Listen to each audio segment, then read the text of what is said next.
지난 6월에 발표된 부동산 대책의 약발이 이제는 좀 떨어졌다는 우려가 나오고 있습니다. 이런 가운데 이재명 정부의 첫 번째 부동산 공급 대책이 나왔습니다. 이번 대책의 방향은 공공 영역의 역할을 확대하는 것에 방점이 찍혀 있습니다. 이번에 대출 규제는 맛배기 정도에 불과하죠. 부동산 관련된 정책이 많아요. 안 그래도 좁은 국토에 수도권 집중이 심화되고 있는 와중에 이 투기적 수요가 사실 부동산 시장을 매우 교란을 하는데 전체 흐름을 좀 바꿀까 해요. 우리나라 주택 보급률은 이미 100%를 넘어서고 있지만 서울과 수도권은 아직 그 보급률이 100%에 미치지 못해서 주택 부족 현상이 현재 지속되고 있습니다. 수도권에 충분한 주택을 신속하게 공급하겠습니다. 우선 공공택지는 LH가 주택 용지를 민간에 매각하지 않고 직접 시행하겠습니다. 핵심은 공급 물량을 과감하게 늘리고 속도는 빠르게 만들어내는 것입니다. 이번 정부의 부동산 대책 핵심 키워드는 이겁니다. 공급 확대, 그리고 속도, 이 두 가지로 요약이 됩니다. 일단 LH가 직접 나서서 시행해서 개발까지 하겠다라는 게 가장 큰 특징으로 눈에 띄고요. 하나 궁금한 게 있습니다.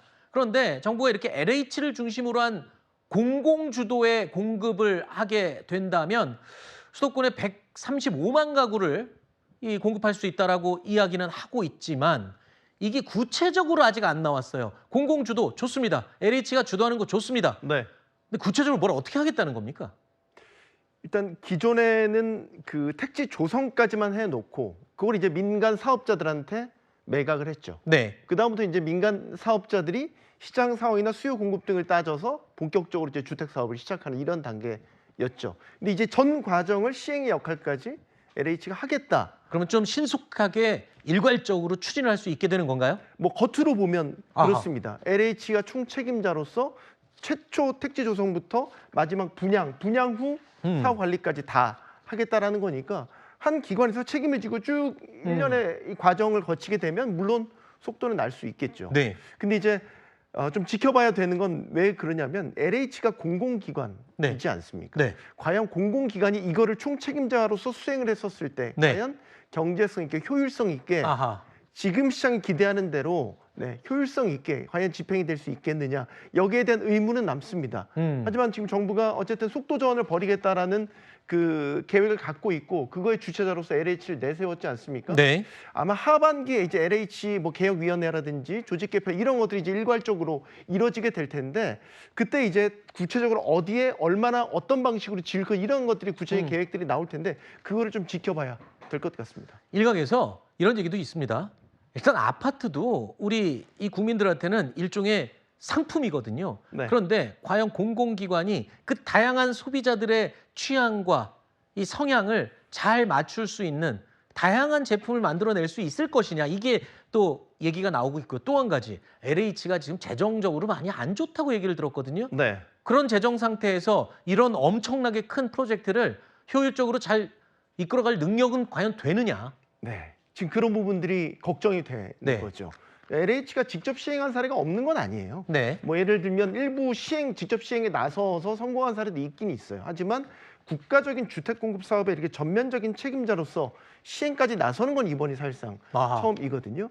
그리고 이제 얼마 전까지 아시겠지만 LH가 내부 직원들의 땅 투기라든지 뭐 내부 조직의 비리가 비효율화 있었죠. 이런 것들에 대해서 엄청난 질타를 받았습니다. 그리고 내부적으로 굉장히 많이 개혁하겠다라고 기치를 내걸기도 했었죠. 네. 이런 과정들이 끝나지 않은 상태란 말이죠.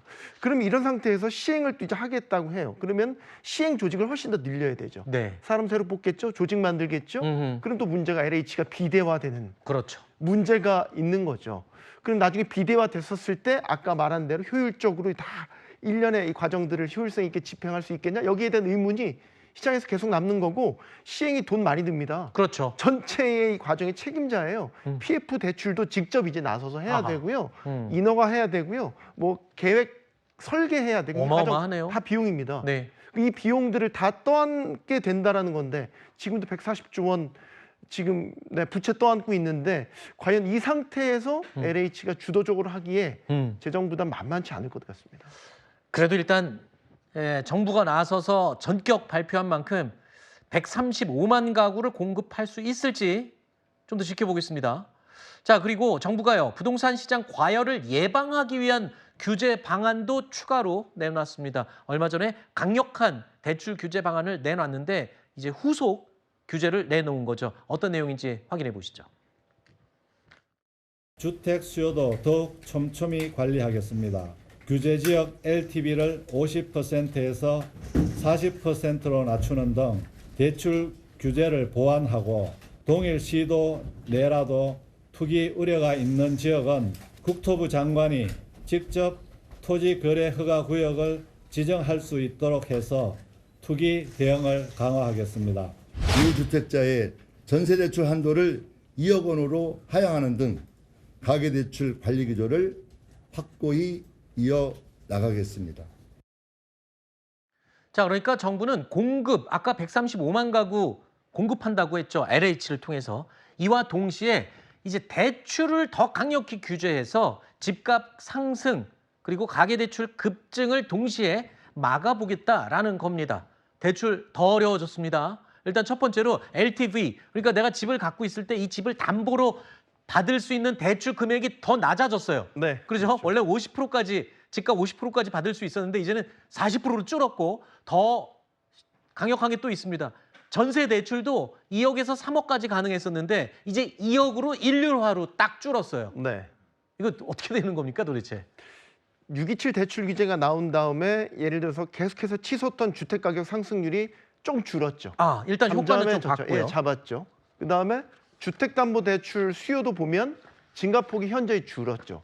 근데 최근 들어 나타나는 현상, 그렇다고 해서 하향 안정화된 건 아닙니다. 마이너스로 돌아섰거나 그런 건 아니고 슬라이스하게 상승률이 줄어든 것이고 완전하게 투기 수요가 잡혔다 이렇게 볼 수 없죠.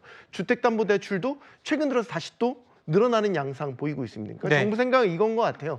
투기 수요가 아직 완전히 잡히지 않았다. 아, 그래서 추가적인 대출 규제를 통해서 시장에 확실한 메시지를 주겠다, 의지를 보여주겠다라는 것 같아요.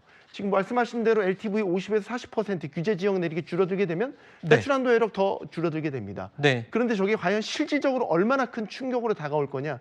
그렇게 크지는 않을 것 같아요. 아, 그래요? 특히 이제 강남 3구나 용산구 같은 경우는 이미 주택담보대출 한도가 6억 원으로 묶여 있지 않습니까? 네. 그 상태에서 저렇게 40%로 줄어드는 거는 일부 해당되는 지역도 있겠지만 아주 비싼 지역에서는 크게 타격감이 없는. 이번에도 또 강남이나 네. 이 집값 높은 지역은 상관이 없는 그런 또 대책이군요. 그렇죠. 이미 저거 아니어도 6억 원 대출 규제에 묶여 있기 때문에 저 네. 이상 못 받아요. 음, 하지만 이제 분명히 정부의 의지를 보여준 거죠. 계속 시장을 모니터링하고 있고 봐서 주택 투기 수요가 사라지지 않는다면 추가 규제도 내놓을 수 있다라는 거를 이번에 시장에 보여준 것 같고, 저는 이제 한 가지 우려하는 거는 임대사업자, 네. 민간 임대사업자의 경우는 주담대를 규제 지역 내에서 아예 못 받게 만들어놨어요. 그러니까 임대 사업자, 그러니까 집을 가지고 금융을 일으켜서, 이익을 일으켜내는 네. 사람들은 아예 대출 자체를 못하게 하는 거예요. 네.